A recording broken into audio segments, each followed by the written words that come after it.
Hello everyone, good morning. কেমন আছেন সবাই? আশা করি সবাই খুব ভালো আছেন, আর আমরাও ভালো আছি। আমরা আরও একটা নতুন ভ্লগে আপনাদের সবাইকে স্বাগত জানাই। আজকে বাড়ির শুদ্ধ অনেক লোকজন আসবে, তাই সকাল সকাল উঠেই সংসারের কাজকর্মগুলো সেরে ফেলছি। আর একা হাতে সমস্ত কাজটা করব, তাই সকালবেলার থেকে যদি একটু ভোরবেলায় উঠে কাজগুলো যদি একটু গুছিয়ে না নিই, তাহলে কিন্তু একসাথে এত কিছু লোড কিন্তু আমি নিতেই পারবো না। তাই যেদিনই আমার বাড়িতে কোনো মানুষজন বা কোনো আত্মীয় স্বজন আসে, তখন আমাকে একা হাতেই মেনটেন করতে হয়। রান্না বান্না বাজার ঘাট সমস্তটাই আমাকে একা করতে হয়। আর এমনিতেও আজকে সোনার বাবা বাড়ি নেই, যদিও বা ও বাড়ি থাকলে আমাকে একটু হেল্প করে দেয়, তবে বাড়ি না থাকার জন্যে আমাকে সবটাই একা করতে হবে। তাই জন্যে ওদিকে মেয়ের পড়ার রয়েছে দুটো জায়গায়, তারপরে এতগুলো লোকজন, আমার বাড়ির লোক সবাই মিলে আমরা এতগুলো লোকের দায়িত্ব আমার উপরে। তাই সকাল সকাল কাজগুলো যদি না করি, তাহলে কিন্তু আমি এমনিতেই সংসারের কাজগুলো আমি কিন্তু সামলে উঠতে পারবো না। আর এই তো সকালবেলায় উঠেই বাসি কাজটা প্রায় সেরেই ফেলেছি।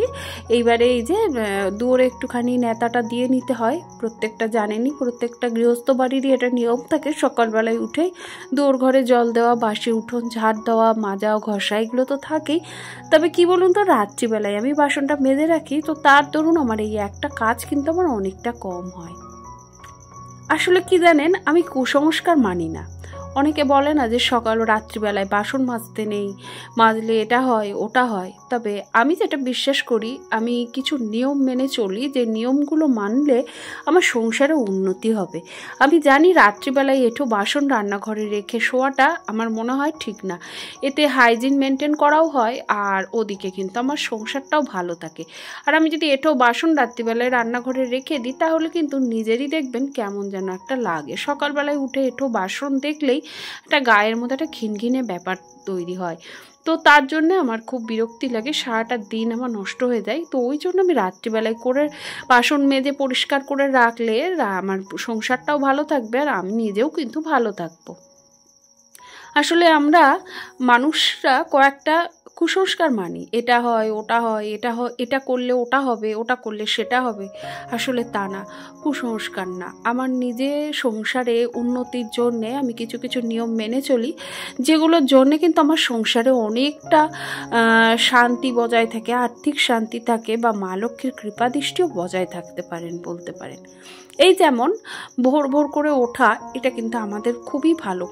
কারণ আমি জানি যে ভোরবেলায় সূর্য ওঠার আগে যদি উঠে সংসারের কাজকর্মগুলো করা হয়, তাহলে দেখবেন সংসারে অনেকটা নেগেটিভ এনার্জিটা কেটে যায়।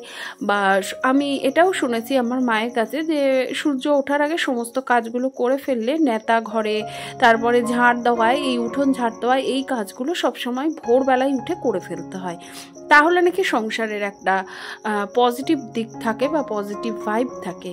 তো এইগুলো কি, এইগুলো হচ্ছে ছোট ছোট কিছু নিয়ম আছে, যেগুলো আমরা যদি মানতে পারি, তাহলে কিন্তু আমাদের সংসারটা ভালো থাকবে। আর যদি না মানি, তাহলে সংসারে সবসময় নেগেটিভ এনার্জি কিন্তু ছিটিয়েই থাকবে।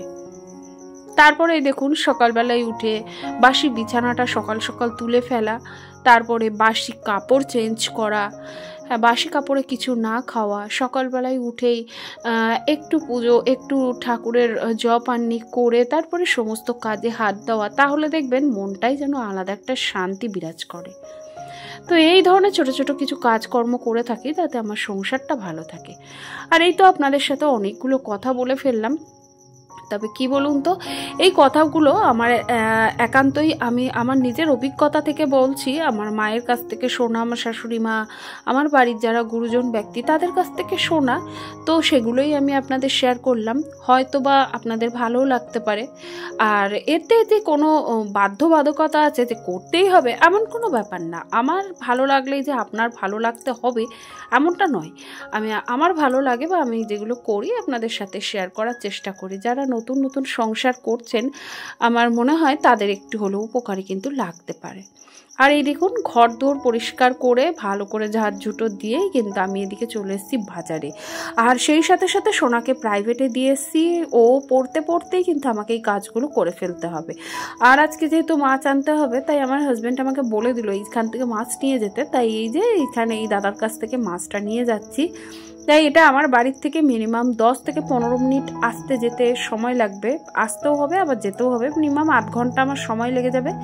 আর এই তো মাছ নিয়ে বাজার থেকে চলে আসার পরে এই দেখুন এখন আমার মেয়েটার ভীষণ শরীর খারাপ, জ্বর এসছে। তাই ওর যে ম্যাডাম সে আমাকে ফোন করে বললো যে এরকম ওর খুব জ্বর এসছে, তাই এই যে ওর জন্য একটু টিফিন আর ট্যাবলেট, জ্বরের ওষুধ টষুধ এইগুলো আর কি নিয়ে যাচ্ছি। তো আমি বললাম যে এখন পড়তে হবে না, কিন্তু আমার মেয়ে তো শুনবে না, কারণ অনেক দিন পড়া কামাই হয়ে গেছে এমনিতেই বাড়িতে বিয়ের জন্যে। আর এই মুহূর্তে যদি এখন পড়াগুলো না করে তাহলে কিন্তু অনেকটাই সমস্যা হয়ে দাঁড়াবে। আর এই দেখুন ওকে দিয়ে এসে টিফিন করিয়ে ওষুধ খাইয়ে আরও আর একটা জায়গায় ওকে দিয়ে এলাম পড়ার জন্যে। তো ও পড়তে থাকুক আর আমি চট করে বাড়িতে চলে এসেছি, এসেই দেখুন রান্নাগুলো বসিয়ে দিয়েছি। ওদিকে একেবারে ভাত বসিয়ে দিয়েছি, আর এদিকে আমি আজকে ভেজ ডাল করব। তো তার জন্য এখানে গাজর, ক্যাপসিকাম, মটরশুঁটি, ফুলকপি ভেজে নিয়েছি, সাথে কাজু কিশমিশ দিয়েছি, আর দেবো একটুখানি পনির। একটু পনির ছোট ছোট করে কিউব করে কেটে সেটাকে ভালো করে ভেজে রেখেছি। আর এই দেখুন মুগ ডাল ভেজে সেদ্ধ করে নিয়েছি, এর মধ্যে নুন, হলুদ, চিনি তো থাকবেই, আর একটু ডালটা মিষ্টি মিষ্টি হবে, আর সাথে দিলাম ভেজে ভাজা পনির। তো ব্যাস এবার এটা ফুটতে থাকুক, নামানোর আগে একটু ঘি দিয়ে নামিয়ে নিলেই কিন্তু আমার ভেজ ডাল হয়ে যাবে। আর এইভাবে অনুষ্ঠান বাড়ির স্টাইলে ভেজ ডাল খেতে কিন্তু দুর্দান্ত লাগে। তো ব্যাস ডাল তো হয়ে গেল। আর এপাশে চাটনিটা বসিয়েছি, আজকে টমেটোটা একটুখানি তেলের ওপরে 5 ফোড়ন দিয়ে লবণ দিয়ে অনেকক্ষণ যাবত ঢাকা দিয়ে রেখেছিলাম, সেই সাথে অনেকগুলো কাজও করে নিয়েছি। তো এবারে দেখলাম কিছুক্ষণ পর টমেটোটা বেশ গলে গেছে, তো এটাকে ভালো করে চামচ দিয়ে ঘেটে নিয়েছি। নেওয়ার পরে এর মধ্যে চিনি, একটুখানি ড্রাই ফ্রুটস দিয়েছি, ওই খেজুর, তারপরে আমসত্ত্ব, কিশমিশ, কাজু এইগুলোই দিয়েছি। তো ওগুলো দিয়ে চিনি দিয়ে ভালো করে ফোটাতে দিয়ে দিয়েছি। আর এপাশে কিন্তু মাছের মাথা দিয়ে পুঁই শাক চচ্চড়ি হচ্ছে, তো সেগুলোর জন্য সমস্ত সবজি ভেজে নিয়ে মাছের মাথার সাথে মশলা অ্যাড করে দিচ্ছি। তো এর মাঝখানে আমি আমার সোনাকে আনতে গেছিলাম প্রাইভেট থেকে, সেখান থেকে এসে আবার আর এক ঝামেলা হয়েছে, স্কুলে যেতে হয়েছে, স্কুল থেকে ফোন এসেছিলো, তো সেখানেও গেলাম। সেখান থেকে এসে আসতে প্রায় এখন 12টা বাজে। তো এদিকে দেখলাম রান্নাটা রয়েছে বাকি, কারণ এতগুলো লোকজন এখনও আসেনি, আসবে, তো যে কারণে তাড়াতাড়ি করে রান্নাটা বসিয়ে দিয়েছি। তো ব্যাস রান্না নিয়ে ভয় পাচ্ছিলাম যে আমি সব কিছু সময় মতো করতে পারবো কি না, তো একটা টেনশন কাজ করছিল। দেখুন আমার রান্না কিন্তু প্রায় কমপ্লিট। আর এটা হচ্ছে আমার শাশুড়ি মার আলু পনিরের তরকারি, এখানে চাটনি, ডাল, ভাত হয়ে গেছে। আর এখানে রয়েছে মাছের মাথা দিয়ে পুঁই শাক চচ্চড়ি, মাছের তেল ভাজা পেঁয়াজ দিয়ে। আমার শাশুড়ি মার আজকে দাওয়াদশী রয়েছে, মানে একাদশী রয়েছে, তো ওই একাদশী দ্বাদশী পরপর আর কি হয়, তো ওইটার জন্যে মা আজকে নিরামিষই খাবেন। তো ওই যে, আর এদিকে দেখুন রান্নাগুলো হতে হতে ওদিকে মাছের ঝোল হচ্ছে, বেগুনি রেডি করে রেখেছি, বেগুনি ভাজবো। আর এপাশে আমার বাড়িতে কিন্তু আমার বাড়ির লোক, পরিবারের সকলে চলে এসছে। এই দেখুন সবে মাত্র ওরা এসছে, তাই ওরা ওদের মতো একটু রিল্যাক্সে বসুক, আর আমি ওদের জন্য এখন একটু বসিয়ে দিয়েছি চা, ওদেরকে একটু চা দিয়ে ওরা খেতে থাকুক। আর এখানে আমার এই যে মেয়ের বান্ধবী, এই যে আমার ছোট্ট মা, সোনা মা, এই যে এসছে, আর ওইখানে এসে ওর জেঠুর সাথে পেছনে লেগেছে, তারা করছে, এই সমস্ত কাজকর্ম চলছে। আসলে বাড়িতে একটা বাচ্চা থাকলে না, সেই বাড়ির পরিবেশটাই যেন বদলে যায়, তাই না? তো বেশ ভালো লাগছে। আজকে আমার বাড়িতে সবাই মিলে একটা চাঁদের হাট বসেছে বলতে পারেন। বেশ সারাটা দিন আমরা ভীষণ আনন্দ করে, ভীষণ জমজমাট হয়ে কাটিয়েছি। তবে হ্যাঁ, একটু পরিশ্রম তো হবেই, এতগুলো লোকের রান্না বান্না, খাওয়া দাওয়া, কাজকর্ম একা হাতে যেহেতু সামলাতে হয়, সেটা নিয়ে একটু পরিশ্রম হয়, এটা ঠিক কথা। কিন্তু তারপরেও সবাই যখন থাকে, যে আনন্দটা হয় সেটা নিয়ে যেন একটা কোথাও যেন একটা আলাদা রকম পরিবেশে বাস করি। তো সেটার জন্য এইটুকু স্যাক্রিফাইস তো করতেই হবে। আর এদিকে দেখুন আমার ওই যে আমার ছোট মেয়েটা আর কি, আমার জায়ের মেয়ে, ও আর কি এখন একটুখানি এই পরিবেশে ওর বেশ ভালো লাগছে। ওর দিদিয়াকে তো ছাড়বেই না, তাই ওর দিদিয়া এই যে আমাদের ওরই এক বান্ধবীর বাড়িতে আর কি, ওদের একটু পোষ্য রয়েছে, তো সেটা খুব ভালো আর কি, আমাকে আর আমার মেয়েকে ভীষণ ভালোবাসে। তো এই যে ওকেও নিয়ে এসছে বোনকে আর কি দেখাতে, তো সেখান থেকে একটু পার্কেও গিয়েছিল, পার্কে তারপরে এই মানে একটু যা আর কি করলে একটু বাচ্চা মানুষ যাতেও ভালো থাকে, ওকে আনন্দ দেওয়া আর কি।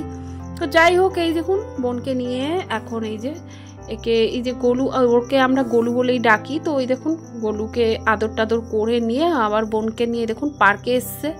তো পার্ক থেকে ঘুরিয়ে তারপরে ওকে নিয়ে আর কি বাড়ি চলে যাবে। তো এই আর কি আর এছাড়া তো ওদেরকে ধরুন এখন আর আমরা পাবো না, এখন মিনিমাম 4-5 বছর হয়তো ওরা আসবে না, কারণ ওরা বাইরে থাকে, ইউরোপে থাকে। তো সেখান থেকে তো মানে প্রত্যেক বছর বা প্রত্যেক মাসে তো আসা সম্ভব নয়, এটা একটা খরচ সাপেক্ষ ব্যাপার থাকে। তো তাই জন্য এই যে যখন আসে তখন একটু সবাই মিলে আনন্দ করা, এই মুহূর্তগুলোই থাকবে, তাই না? আর এই তো চলুন, এখন সন্ধে হয়ে গেছে, এবার বাড়ির দিকে যাই। আর যদিও এখানে আমি খুব একটা আসিনি, এদিকে এসেছিল আমার মেয়ে, তাই ও কিছু ভিডিও ক্লিপ তুলে রেখেছিল, সেটাই আপনাদের সাথে শেয়ার করলাম। আর এই দেখুন আমার ঘরে এখানে আমার ছোট কাকা শ্বশুর এসছে, তিনিও এই মেয়ের টানে টানেই এসছে আর কি। আর এই দেখুন সবাই মিলে আমরা এখানে আনন্দ আহ্লাদ করছি। আর এদিকে রাত্রিরের ডিনারেরও ব্যবস্থা রয়েছে, তো সেটা এখন করব। আর সবাই আজকে আবদার করেছে রুটি আর চিকেন কষা খাবে, তাই এই দেখুন আটা মাখতে বসেছি। ওদিকে আমার যা আমাকে সবজিগুলো কেটে হেল্প করে দিয়েছে অনেকটাই। তো এদিকে এই দেখুন ওপাশে একটু ভাতও বসিয়েছি, কারণ সোনার বাবা, আমার শাশুড়ি মা আর আমাদের নতুন বৌমা, উনি আর কি, ওরা আর কি ভাত খেতে পছন্দ করে, তাই ওদের জন্য একটু অল্প করে ভাতও বসিয়ে দিয়েছি। আর তাছাড়া বিশেষত দুপুরবেলাকার রান্নাও কিছু রয়েছে। এখন রাত 11:30 মতো বাজে, আর রাত্রিবেলা রান্নাবান্না যোগাযোগ প্রায় হয়ে গেছে, মানে হয়ে গেছে বলতে পারে। ওদিকে ভাত একটু করেছি, কারণ রাত্রে সবাই বলেছে মাংস, মানে মুরগির মাংস কষা আর রুটি খাবে। আর দিনের বেলাকার মাছও রয়েছে, তো আমার হাজবেন্ড আর শাশুড়ি মার তো ভাত খাওয়া চলবে না, তাই ভাতও একটু করেছি ওখানে। রুটিটা হয়ে গেছে, এই যে একদম অনেকগুলো রুটি করে নিয়েছি। আর এইবার চিকেনটা বসাচ্ছি। আজকে তো শনিবার, বাড়িতে নিরামিষ হয়, কিন্তু আজকে সবাই আছে বলে আজকে নিরামিষের ঝামেলাটা করা হয়নি। তো এখানে চিকেনটা রাত্রিবেলা পাওয়াটাই যায় না, তাই ভাইকে দিয়ে খুব ছোটো করে দুধ থেকে আর কি আনিয়েছি। শনিবার তো চিকেনটা দেখে একটু কষ্ট হয়, রান্নাটা চটকন সেরে। তো এদিকে চিকেন কষা বসিয়ে দিয়েছি। আমি আমার মতো স্টাইলে করি, আমি কোনো কিছু দেখে না। আমি এখানে মশলা হিসেবে আদা, রসুন, জিরে, ধনে, কাঁচা লঙ্কা একসাথে পেস্ট করে নিয়েছিলাম, সেগুলো দিয়েই কিন্তু মাংসটা কষা বসিয়ে দিয়েছি। আপনারা সবাই জানেন মাংস যেরকম মশলা হয় সেইভাবেই করা হচ্ছে। আর এই দেখুন এটা এখন ফুটতে থাকুক, আর ওদিকে আমি চলে যাব একটু রাত্রিবেলাকার বিছানাগুলো করতে। তার মধ্যেখানে এরোর সাথে গল্প করছি, সময় কাটাচ্ছি। তো যাই হোক, অনেকটা রাত হয়ে গেছে। এখন এই দেখুন এখানে খেতে দিয়ে দিয়েছি। তো খাওয়া দাওয়া করে আমরা সবাই রাত্রিরে একটু শুয়ে পড়েছিলাম, যদিও অনেকটা রাত হয়ে গেছিলো। আর এই যে পরের দিন সকালবেলা এখন ওদের বাড়ি যাওয়ার সময় হয়ে গেছে, তো ওরা সবাই আর কি একসাথেই যাবে। যদিও আমরা বললাম খেয়ে দিয়ে দুপুরবেলায় যেতে, বিকেলে যেতে, তো ওদের অসুবিধা রয়েছে, তাই ওরা চলে যাবে। আর সেই সাথে আমার সোনাও যাবে, আজকের জন্য ছুটি আছে, আজকে বুনুকে দেখার জন্যই যাবে, তারপরে আবার আগামীকাল চলে আসবে। তাহলে চলুন, আজকের ভিডিওটি কেমন লাগলো অবশ্যই কিন্তু জানাবেন। ভালো লাগলে প্লিজ একটা লাইক করে দেবেন। আর আজকের মতো ভিডিওটি এখানে শেষ করছি। সবাই খুব ভালো থাকবেন, সুস্থ থাকবেন।